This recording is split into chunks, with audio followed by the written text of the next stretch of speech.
Well, joining me in the studio now is the Global Affairs Analyst, Marco Vicenzino. Marco, great to have you in the studio. The focus appears to be on Ramadi at the moment, but that's not the only place that Shiite militia are making gains against IS. The combat is on several fronts. IS is not only in Iraq, but it's obviously in Syria. In Syria, they've been making massive gains, particularly with the conquest and the takeover of the key strategic city of Palmyra, which opens up the roads to Damascus and to Homs. Homs is what's called the home of the revolution. Damascus, obviously being the capital, is basically, it's reaching the heart of the Assad regime. So in Syria, massive gains. In Iraq, although they've taken the city of Ramadi, it's more of a stalemate situation where it's a give and take. IS forces were defeated in Tikrit recently by U.S. air power and Iranian-backed Shiite militias. And although they took Ramadi, one of the reasons why they took it was the fact that the Iraqi regular forces were extremely weak. And they just ran out. They ran literally. out. And for political reasons, the Iraqi prime minister said to the Shiite-backed militias not to be in Ramadi. So when IS advanced to Ramadi, the Shiite militias weren't present. Had they been present, it may have been a different outcome. But we're hearing in the last 24 hours that Shiite militia have been into Baiji. They've taken control of at least some of the refinery. 200 Iraqi forces have been freed. We're kind of getting a bit of a do-si-do situation where we're seeing some gains and then some losses on both sides.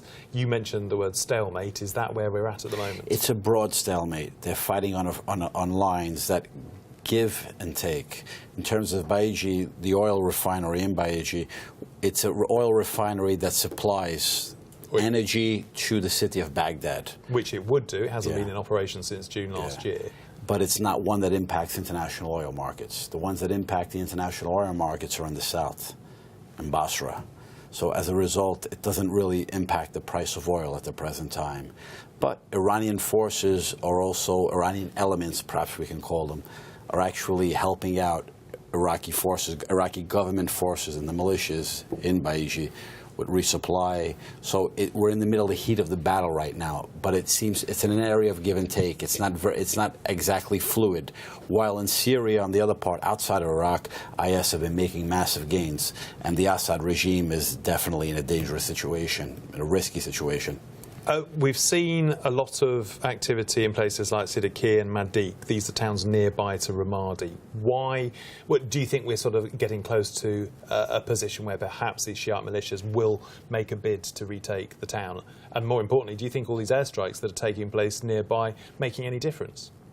It depends who they have to accompany them on the ground. If the airstrikes are taking place and it's ordinary Iraqi regular army, the results haven't been particularly satisfactory.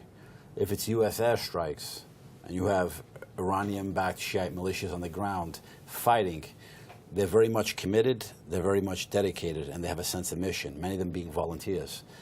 While the Iraqi military, the regular army, is still taking time to develop. Remember, when the Americans pulled out in late 2011, the Iraqi ordinary regular military was developing, but the previous Prime Minister, Nouri al-Maliki, politicized the army and did a lot of damage. And when you had the IS advance in June of 2014 and Mosul fell, it was because much of that had been the Iraqi army was no longer effective. Do we think these airstrikes are making any tangible difference to the power balance between these two sides? Because we keep getting that we've had something like 22 strikes in the last 24, 48 hours.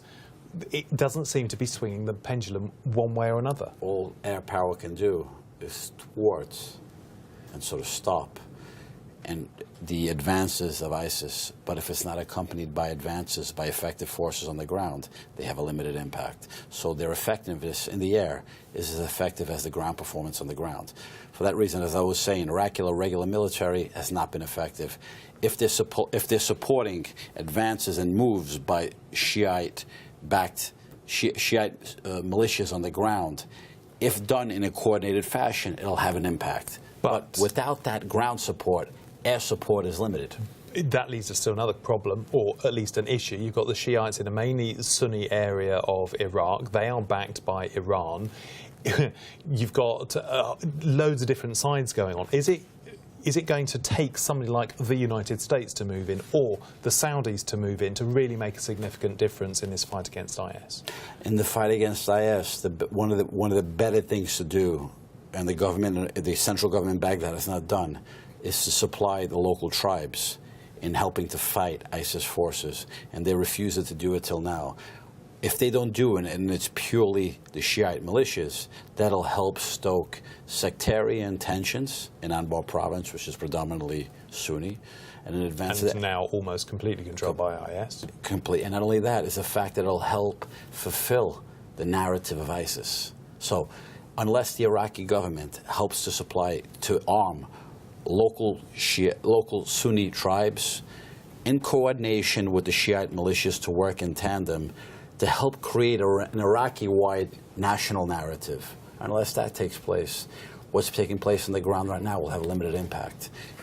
It's not just political, but you have to have the propaganda message, and you have to have a good, effective inspiration and narrative to accompany what's going on the ground. Briefly then, what makes a game changer? Does taking back Ramadi make a game changer? Does the fact that the Shiite mosque in Saudi Arabia, is that already a game changer? What do you think helps us to move on in this whole conflict? There has to be obviously territorial gains against ISIS, but unless those territorial gains are accompanied by a sense that the local Sunni populations feel enfranchised and feel empowered and feel that they have a control of what's going on, and they're supported by, in a security sense, nothing will change. It has to be the local population in Anbar and the Sunni population that feel part of a national narrative. And we're some way from that. Marco Vicenzino, many thanks for your analysis this evening.